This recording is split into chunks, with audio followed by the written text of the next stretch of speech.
बिस्मिल्लाहिर्रहमानिर्रहीम अस्सलाम वालेकुम। कैसे हैं आप सब लोग? आज मैं आपके साथ शेयर करूंगी बहुत ही अलग तरीके का सूजी और बेसन का हलवा जो कि बहुत ही रसीला और सॉफ्ट बनेगा इंशाल्लाह ताला।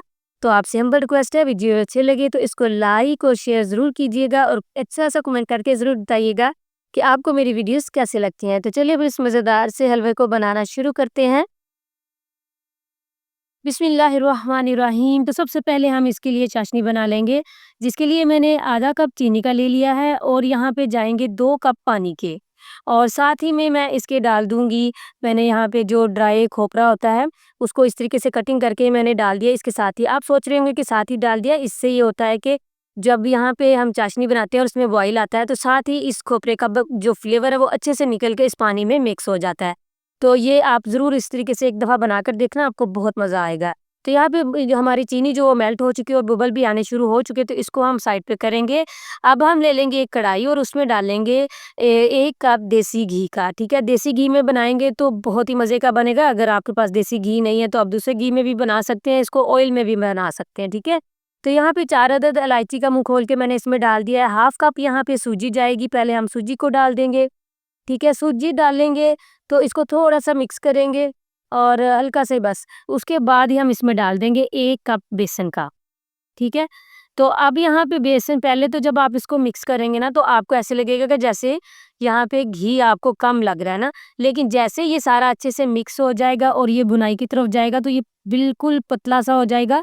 तो मैं आपको दिखाती हूँ, अभी देखें आपको यहाँ पे लग रहा है ना कि ये मतलब मोटा-मोटा सा हो गया है। तो जैसे-जैसे इसकी भुनाई आप करते जाएँगे तो ऑयल जो है, जो हमने घी इसमें डाला है वो सेपरेट होता जाएगा।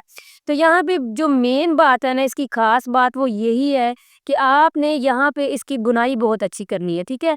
तो लाइट गोल्डन सा इसका कलर जब हो जाएगा और अच्छी खुशबू आनी शुरू हो जाएगी, तो बस आपने इतना इसको भुनाई इसकी आपने करनी है।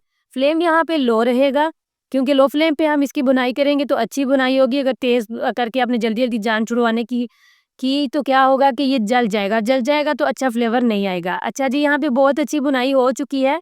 तो अब हम यहाँ पे वो जो हमने पानी पहले से ही इसकी चाशनी बना के रखी हुई थी ना, वो थोड़ी-थोड़ी करके डालेंगे।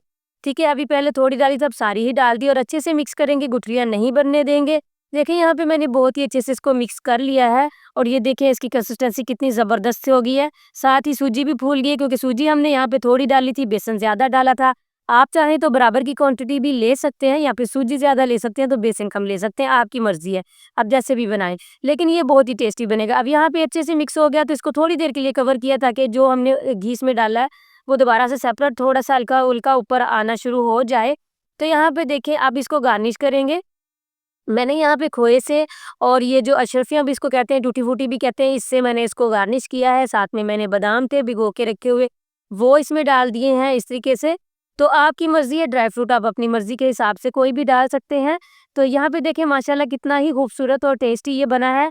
आप जब इसको बनाएँगे ना तो आपको बहुत ही मज़ा आएगा, आपकी फैमिली भी इसको बहुत ही पसंद करेगी। तो आप किसी भी त्योहार पे, जैसे ईद मिलादुन्नबी है या फिर ईद है, या फिर आपके घर गेस्ट आते हैं, या फिर आपका अपना कुछ मीठा खाने को दिल करता है, तो आप इसको ज़रूर ट्राई करो, बन भी बड़ी जल्दी जाता है। तो ये देखिए माशाल्लाह इसकी कंसिस्टेंसी देखिए, बहुत ही मज़े का ये बना था। तो मुझे उम्मीद है कि आज की ये रेसिपी भी आपको बहुत पसंद आई होगी। पसंद है तो इसको लाइक और शेयर ज़रूर कीजिएगा। इसी के साथ मैं इजाज़त चाहती हूँ, दुआओं में याद रखिएगा अपना और अपनों का बहुत-बहुत ख़्याल रखिएगा। अल्लाह हाफ़िज़।